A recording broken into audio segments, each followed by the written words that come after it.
the order or the instruction of the Chief Justice through Justice Velasco not to promulgate the December 2 dissenting opinion of Justice Sereno. And that dissenting opinion pertains again to what was happening with respect to the voting of the members of the Supreme Court on the issue of the efficacy of the TRO. Medyo nagkagulo po sila doon. So that's one po. If Your Honor, please, with the kind indulgence. May we request this counsel to allow the Secretary of Justice to finish before you make... I'm sorry, I thought she's through with her statement. Not yet, Your Honor. I was just citing one example. There is another example. Because I was about to interrupt, Your Honor, because the matters being dealt with in the testimony are matters of strictly of official competence, Your Honor. Well, anyway, a public officer... Anyway, if she's going to be disciplined, let the court... No, it's not a question of... if Your Honor, please, I hope I will not be misunderstood. It's not a question of disciplining the witness on the stand, Your Honor.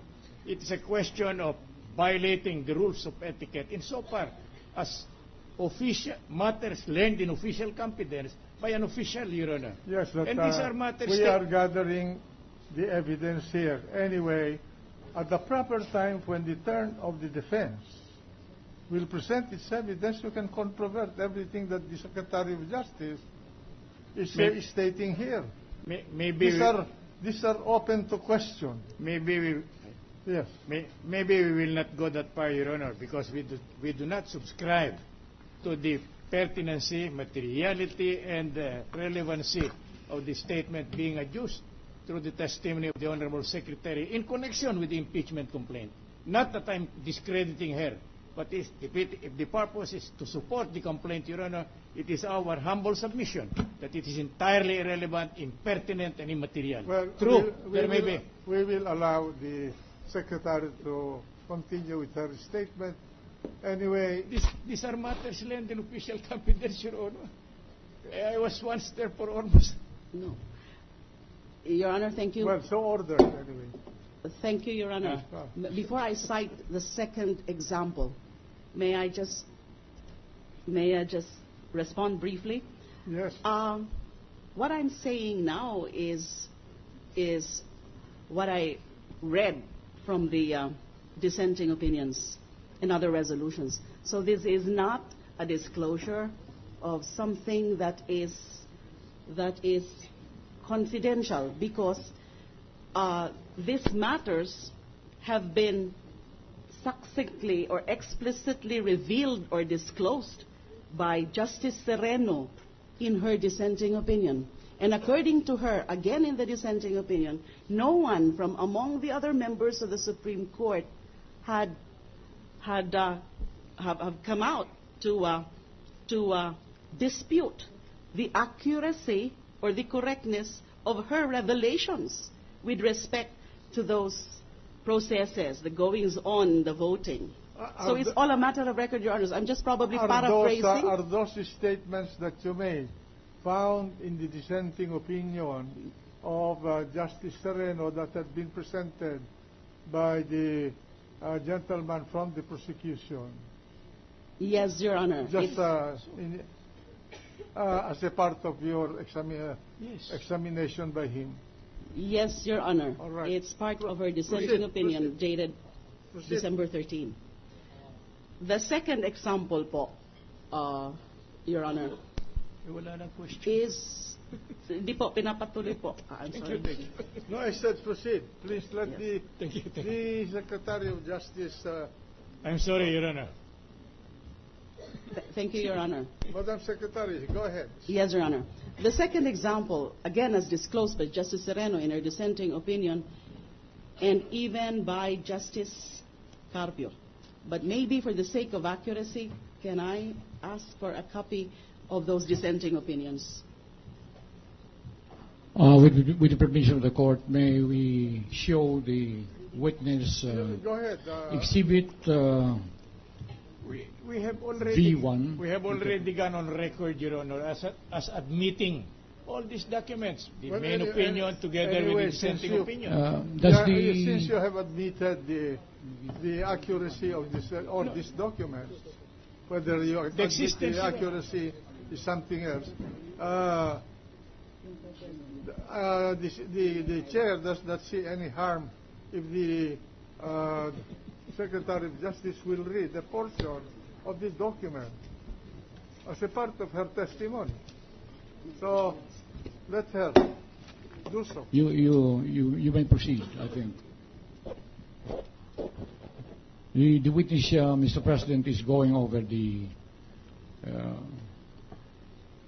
document previously marked, which she requested that she be allowed to read or review.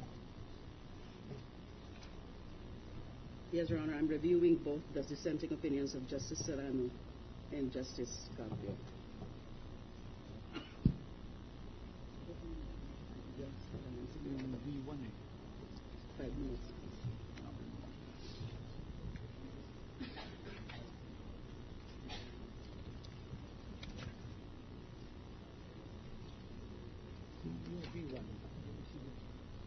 Exhibit B1, V-1.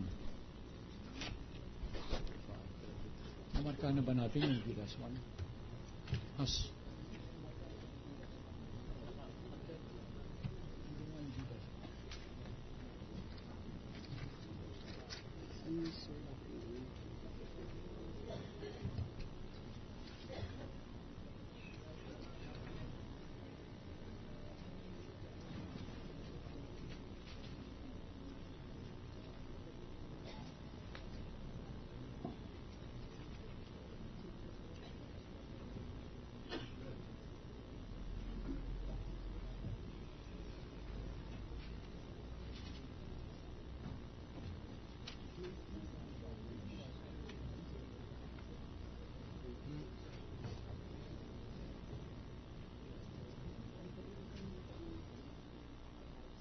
Trial suspended for 1 minute while the Secretary is looking for the... Thank you. Doon po sa una kong sinabi na nagbigay ng instruction si Chief Justice Corona through Justice Velasco na wag daw kong i-promulgate yung the December 2 dissenting opinion of Justice Sereno. It's found on page 8 of the dissenting opinion of Justice Sereno. At may nakalagay nga ho dito, may I read this portion? This is according to Justice Sereno. On the following Monday, or on 5 December 2011, 2 members of my staff had a serious talk with Attorney Vidal, referring to the Clerk of Court, Your Honor. She admitted that she could not tell my staff the real reason for the non-promulgation of my opinion. That actually, Justice Velasco gave her the instruction, as confirmed by the Chief Justice, that my opinion should not be promulgated. Isa lang po yan na portion about that. Yung pangalawa pong example, at dito po yan uli sa dissenting opinion ni Justice Sereno, specifically page 17 sa may matrix po. It says, the Clerk of Court informs Justice Carpio that C.J. Corona sent in his own handwritten corrections on the typewritten draft resolution from Justice Velasco with the instruction that the Chief Justice version is to be immediately promulgated. C.J. Corona's version is to the effect that petitioners have complied with the conditions for the issuance of the TRO and that it is in full force and effect. Meron daw hong ganong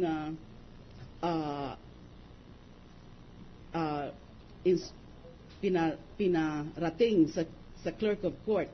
At sinasabi po sa dissenting opinions of both Justice Sereno and Justice Carpio na hindi nga ho yun yung unang pinag-usapan noong November 18. Noong November 18, according also to the dissenting opinion of Justice Sereno, dated also November 18, yung resulta daw po ng botohan 7-6 is that they need not